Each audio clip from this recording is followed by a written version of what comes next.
eModels.co.uk. Make something awesome. Shut up and sit down. Hello gang, Colin here, Festa 67's workshop, and welcome to part 6 of the Honda CBR 1000RR Fireblade. And I'm just doing a little bit of spray painting on a few bits, just to put a bit of black on there. Tidy up these bits and bobs, because these are some of the underfairing parts. And today we're going to be doing the swing arm, the wheels, and hopefully the front fork assembly. So I'll just quickly clean the airbrush out. A little bit more of a dung out on some of the bits. And then we can get back to doing a bit of building. Now we left this on the jig at the end of the last episode because we got the rear swing arm in place. So we're just gluing a few little brake pipes in, and then we can start assembling this actually into the motorcycle frame now. And just keep an eye on your springs and things like that to make sure they line up in your frame. And then you've got a nice big long screw. Line it up with your instructions to make sure you got the right one, and then just pop it in the frame. And there's a little tube in your bag of goodies that goes into the frame, he says as he drops it. There it is. And you want to hold that in with your thumb whilst you turn the screw in, like so. And I just nip this up enough just to get it to bite. And that will pull that tube into the frame then. And there you have it. And then you can line your spring up. And then you can put the other screw in then that holds the bits and bobs in place for that. So we'll have a look on the old instructions. Make sure we got the right screw, which we have. And then we can pop that into the little brackets that join to the frame there, folks. So I'll just get me pliers of goodness just to drop the screw in there and get it to bite with a turn, just so that when I pick my screwdriver up, the screw doesn't fall back out of the hole. And then just nip that up with the provided screwdriver, like so. And remember folks, if you want to build this kit with me, there is a link in the description, and you can pop over to me sponsor eModels.co.uk, have a perusal in store, bung it in your basket, grab your paints and your bits and bobs, and you too could be building one of these. There's loads of other kits in stock, so by all means have a looky-loo and grab some bargains whilst you get the opportunity, folks. So we'll just rest that back in the jig, like so. And I'm going to be moving this bike about quite a bit today, so I'm literally just resting it on the headstock post in the jig there. So I'll just adjust that, give that a tweak just so that it puts it in the right spot for me, like so. I'll give that a wee twist, and there you have it. Just want to try and keep it under a little bit of tension, and that'll be enough. And then I'll just pick it off as and when I choose to do so. Right, what have we got next? Could move that one forward actually and drop the rear wheel in, so let's just line that up like so, and then just I can slide a post in then on the rear wheel as I need to. Right, let's cut some of these tubes and get them in place. This goes into the little valve on the side of the frame, and then it'll come down and join up with the rear caliper. So I'll just drop that off so that I can move the bike round, and then we can figure out where that's going, and it'll go just up on the little peg there on the side of the swing arm. You'll see it. bit difficult to see it in shot, but it is there. And it's just a teensy-weensy little peg, just there. Put your end of the tube on there. I tend to use me pliers of let's put that in placeness. It is a bit fiddly, folks, so you might need to get the magnifiers on. I know I did, because yeah, I am a man of a certain age. There's a tiny little nib of glue up under there, and then the other end of the pipe will then curl round and pop into the little peg that's poking out, and that is the pipe in place, just like that. So I'll let that go off a bit, just nudge it with a screwdriver to get it away from the rear tie up, like so. And you can use the curvature of the pipe itself just to get it around for the wheel. But another trick on these bikes is if you find you've got a bit of pipe that is, how can we say, a little bit floppy, then what I tend to do is I tend to get a bit of Cat 5 network cable, strip the insulation off so it's just the copper, and I slide it in the pipe. And then I'll put the pipe on, and I can shape the pipe to the shape I want it to conform to, and then attach it each end to the bike. And it will give you a pipe, but it keeps a bit of rigidity in it so that you can keep it to conform into a particular shape. So bear that in mind, folks. Have a go at that. It does work. I've used it many times on my bike builds. So look at this. Whoa. We get to attach the exhausts, folks. If you remember, I showed you how to heat stain those in the previous episode. I think it was episode 4. And this is the part where you put it on and you think, wow, it looks really nice. And then you start putting the radiators on, and yeah, and then you whimper because it's hiding all your hard work. But you will see it when you're looking at the kit. Got a screw that goes through this side onto a peg that pokes out of the exhaust, and that will hold that side in place and get it to bite to the frame. Just want to stop that from falling off the tip of the screwdriver. Line it up with the hole, you'll see the hole quite clearly, and then just pop that straight through tab on the exhaust, and there's another one on the rear box as well, so once it's in place, it's in place. So we'll just nip that up so that that attaches to the bike nicely, and then we put the other screw in on the back box just there, and that'll hold that in place then, like that. Have you some of that? And she does look nice, I must admit. Right, what we got next? Dum, dum, dum, dum, dum. I think we can put some of the foot peg brackets on. Little dab of glue in there. Just line that up.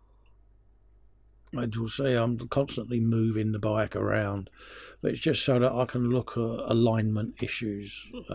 I use almost like an imaginary parallel line down the centre of the wheel and the frame, just to make sure things are sitting reasonably true.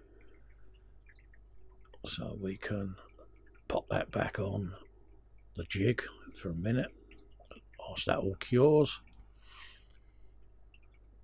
Alright. Let's have a look on the old instructions and see what we got. We've got all the radiator to go on, and various pipes and connections for the radiator, and it'll be the front headlight cluster that will go up under there as well.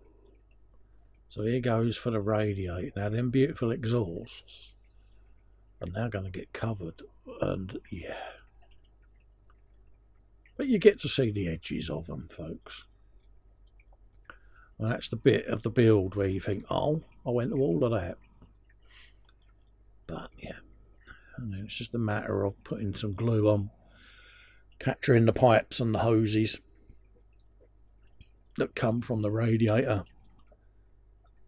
And I'll just hold that in place with my finger for a moment just to let them start biting, and then we'll have the other hoses and that to go on the other side to join that to the engine. And there are a couple of fiddly little bits on the radiator, a tiny little pipe to go in, and just take your time on this, folks, because time spent at this stage saves a bit of heartbreak later. So I do tend to, between shots, let the glue set and things, but these are the pipes now that you just want to make sure are getting where you need them to be. And if that means putting the model over to one side and letting the glue go off, then do so. There's a tiny little pipe there in me hand, if you can see, and that attaches to the bottom of the radiator and goes into the engine just like that. And it is really fiddly, folks, so you might just need to take your time with that one. And I might have had to do it just slightly off camera with me massive magnifier just so that I could see it, but I'll point it out to you. Just there at the end of me skeletal finger, you'll see it. There's a notch in the radiator and a tiny little dimple in the engine where it goes in. Just check that you're getting that nicely aligned, and there is a nice little alignment diagram in the instructions that'll help you out. And it's the same with this little tie arm. There's a little notch in the bottom of the radiator that this sits in, and it basically just pulls the radiator bottom into and gives it a nice strong attachment to the engine block, just like that. I'll just check with my magnifier that it's sitting in place. There's like a little horseshoe impression in the bottom of the radiator that it sits in, and you just want to get it to drop in there, folks, because obviously when the fairing goes on, you want to make sure that that is able to fit in there without fouling on the fairing bottom section. Right, let's mask up the headlight covers. So we've got some clear parts to go on the front of that need masking, and there is a little mask provided there, so cut around it carefully, and these go on the clear component, and then you then spray the rest of the clear component with black, and then when you peel the mask off you end up with your white lenses like so, or your clear lenses. So I'll get them masked off and painted, and then we can look at attaching them. So whilst they're drying, we'll put the wheels on the trolley like so, and these were dipped in clear orange, left to dry overnight, and then the centres were painted with titanium silver. So I'll just rest that on the jig out the way there, just so that I don't knock the wheels off, because yeah, this is Festa time, innit? Right, let's have a little looky-loo then to see what's next. These should be ready to go now because they've dried overnight. And I'll use a bit of contactor clear to attach these to the actual shrouds they sit in, because it's a nice clear canopy glue. And I'll just give a good old dabble around the edges, and there's a little rebate in here that the glass then sits over and attaches to, so whack a fair old bit in there and then just pop them on and let it do its thing, and that will save these fogging up then, because if you was to use extra thin they would fog, and you don't want that. You also don't want them to fall off as soon as you put them on coal. So we'll just reattach that. There it is, suitably located. Carpet Monster needs feeding. There's a little trick with your Carpet Monster as well, folks, if you're like me and the Carpet Monster needs feeding. When I come into the man cave, I just cut off a tiny little bit of sprue and I feed the Carpet Monster. and it should stop that from happening. So it's just a little trick, folks, because we've all got a carpet monster in the man cave. And put the steering damper up underneath the frame. Now that locates on a peg. Now bear in mind, folks, it is a press fit and it is a very fragile part, so my flip lenses of seeing this are going on, but it is fragile and you don't want to snap it. So I managed to get mine on quite happily, but you do sit there and think, well, yeah. So let's have a look now at getting the headlights on. Now they attach with a couple of pegs on the front, and then there are some screws in there, peeps, so keep an eye out for them. They're in there. So get one on the screwdriver, and it's in the back area of the light. You'll see there's a little dimple, and that screws into the frame. So the first bit clicks in like so. He says, struggling to see, but there's two little bits that stick out of the frame. You can see there by my finger, and they just look in there like that. And then you put the screw in. There's a little channel that the screwdriver will just fit in, and it screws the back side of those in place and just gives it a bit of strength. So it's a fiddly stage. Bear with it, persevere with it. Once you get the screw to bite, just deft little turns and you'll be fine. Thing I find with these tiny little screwdrivers, as you turn them, they tend to roll along your thumbs. You're constantly repositioning them. So I'm lucky. I couldn't find it today, but I've got a little 3D printed ball that I can put on the end of the screwdriver. Just gives me something a bit bigger to grip on. But yeah, next bite build I do, I'll dig it out for you and let you see what I mean. Right, let's just screw that in there like so. There you go. I still can't do brum brum noises yet because I haven't attached the front end. So yeah, that's the lights in place, and you can see now that the headlights are nice and clear. So we might as well build the front wheel. It's coming along quickly now. Dum, da, da, dum. So let's have a grab of some bits and pieces. There's the front wheel, and the disc brakes, and the tyre, and there is a centre boss as well that needs to go in the wheel, so we'll dig that out in a sec, get that in place. And check the direction of your tyre again, folks, just to make sure that the arrow is going clockwise. We'll put the centre boss in then, get that in place. That just glues in. Just get it in position, and then I can whack a bit of the old extra fin in there. Let's grab a glue holder.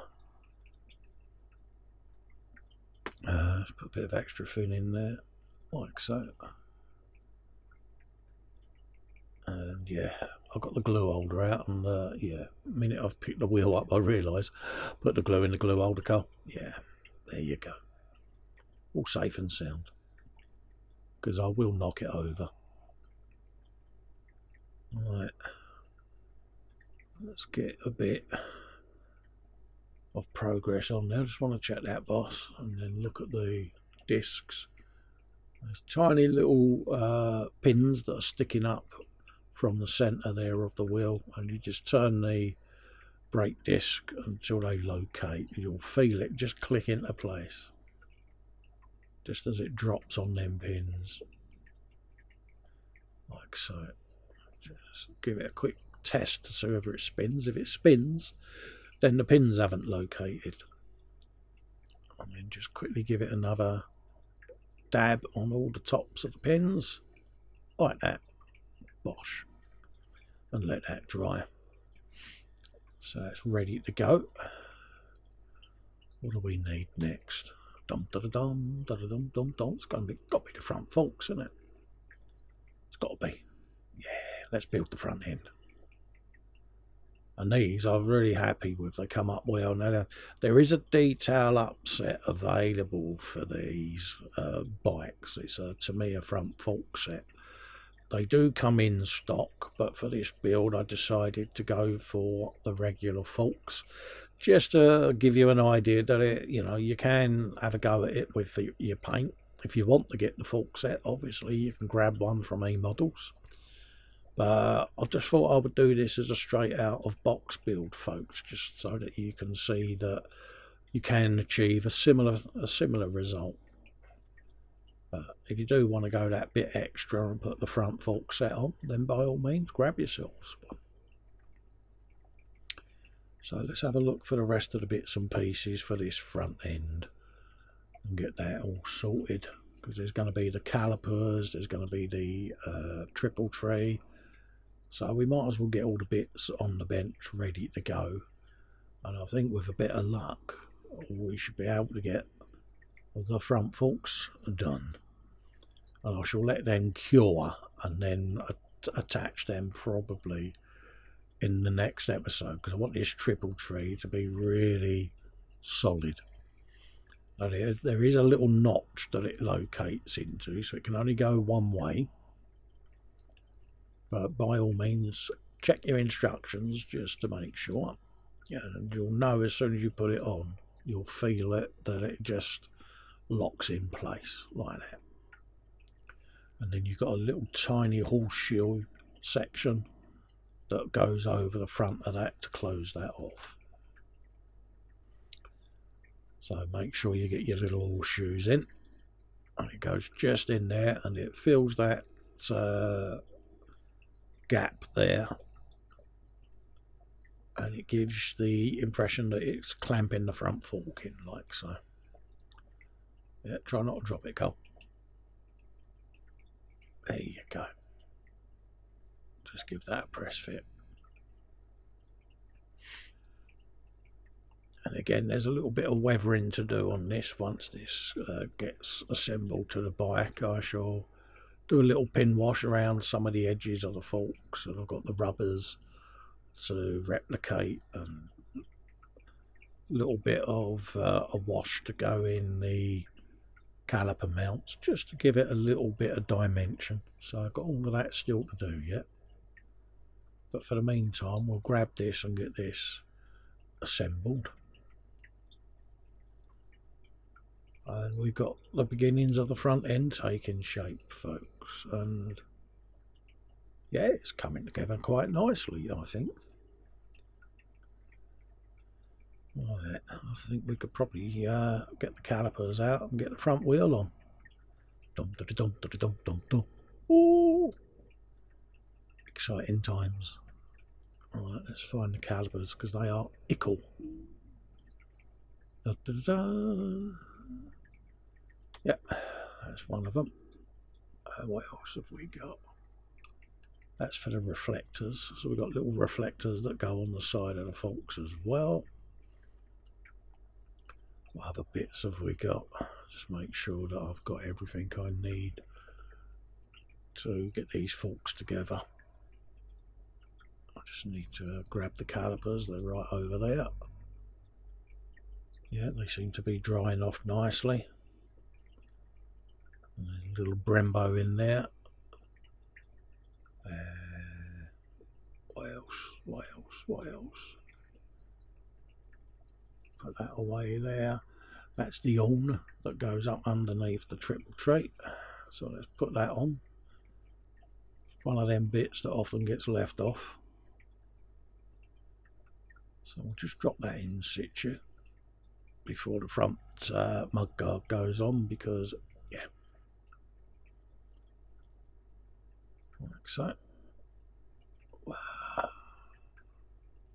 We're going to put the front wheel screw of goodness through. Now I know I've got the front mudguard to fit, but I want to clear coat all my fairings and everything first, and I've still got to put decals on. So for the moment I am going to deviate from the instructions and attach the front wheel, purely because I want to keep the forks aligned whilst they dry.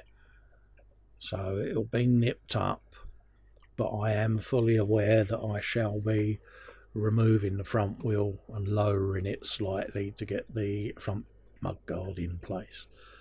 But like I say, I want to clear coat it first, and because I've got all the decals to do on the bodywork, I thought I would wait and then I can gloss it all in one hit. So I am aware that there's no front mudguard on there yet, folks. Just in case the eagle-eyed ones want to make a comment, oh, where's the mudguard? Yeah, I'm fully aware I am deviating from the instructions. So that's the front wheel one. So I think we can put the calipers on, and we'll probably wrap this episode up with the front end still to dry. So what I will say is, as I've said before, if you want to grab one of these bike kits, it's the Honda CBR 1000RR Fireblade. They are in stock over at eModels. So pop over to eModels.co.uk, slap one in your basket, grab yourself some paint, and hopefully you'll have it all delivered, ready for me next episode, so you can play a bit of catch up if you want to build one of these. And it's a Tamiya bike. You cannot go wrong with it. It is a great pallet buster. It certainly gets your mojo back if you've had a bit of a mojo issue. And dare I say it, at the end of this build, you're going to end up with a rather splendid looking motorcycle kit. You'll be able to do wheelies round your bench with it. You'll be able to do burnouts, donuts. Oh, you're going to have so much fun at the bench with it. I know I do. You know, I'm looking forward to it pulling its first wheelie. So that's the front calipers and brakes on. Just give that a little dab just to get that to bite in place. And then we can just fix that in situ on the jig and let that all dry. And I can then get on and prep the body shell panels, tanks, do all the decals and stuff like that. And then we can get assembling the rest of the bike. So we'll be doing that in the next episode. So for the moment, I'm going to whop that on the jig like that and just let that settle. In the meantime, I wish you all an happy new year, because this was filmed at Christmas 2021. So I'd like to wish you all an happy new year, all the best for 2022, and stay safe, stay well, and I look forward to seeing you in the next episode of the Honda CBR 1000RR build. Thank you for watching. Bye bye for now.